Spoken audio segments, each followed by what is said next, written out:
Suyun öteki yüzünden buraya gelenlerden, Balkanlardan geldiler. Hoş geldiler. Bulgaristan'dayız şimdi. Hocam Merhabalar. nasılsınız? Hoş geldiniz Dünya Hoş bulduk. Spor Festivali'ne. Biz de hoş bulduk.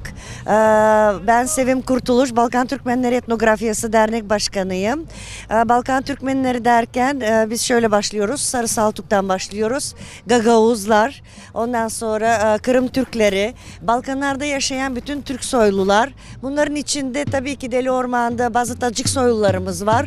Türkmenler, Yörükler, Pomaklar, bu şekilde tarihçilerle çalışarak etnografyayla ilgileniyoruz. Etnografya derken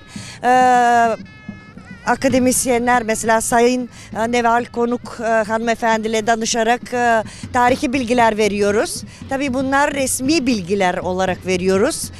Tamamen bilimsel.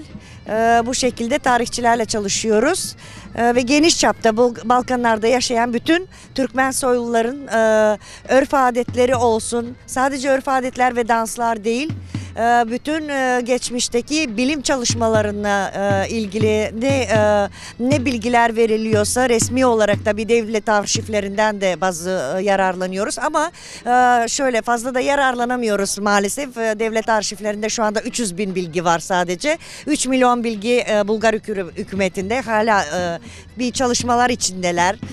İnşallah onları da verirler ki daha geniş çapta bilgiler verebiliriz insanlara. Bu şekilde Balkan Türkmenleri çalışmalarına devam ediyor uluslararası. Evet hocam, aslında ben sizi tanıyalım da istiyorum. Çünkü sizin özelliğiniz var. Hem isminizi alayım hem de akademik olarak bir yönünüz var. Onu Tabii. da sevgili izleyenlerimize paylaşalım istiyorum. Tabii. Çok teşekkür ederim. Sizi zaten seyrediyorum, severek seyrediyorum.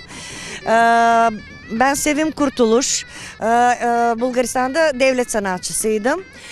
Eski devlet sanatçısıyım. Aynı zamanda 9 yaşımdan beri etnolojiyle ilgileniyorum. Kuzey Bulgaristan'da doğdum.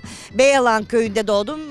Beyalan köyünden de bahsedeyim. 1388 yıllarında Timurtaş Paşa'nın akrabalarından Mustafa Bey ve Hüseyin kardeşi kurulmuş bir köydür. Onlardan kurulmuştur. Balıkesir yörüklerine beraber hareket ederek ağırlıklı olarak Karakeçililer, Karagöz dediğimiz Tanrı Türkleri dediklerimiz onlarla beraber hareket ederek Beyalan köyünü kuruyorlar. Çok tarihi bir köydür. Ben de aşiret torunuyum aynı zamanda.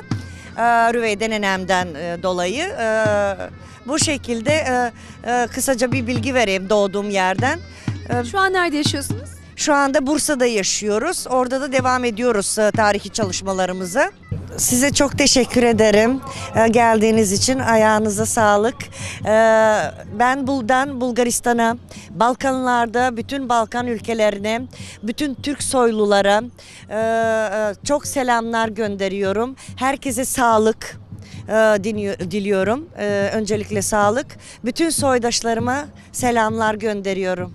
Şimdi küçücük bir program size sunacağız. Tabii. Biz de zevkle izleyeceğiz efendim. Çok Teşekkür teşekkürler ederiz. hocam. Sağ olun. Sağ olun. Sağ olun. Çok teşekkürler.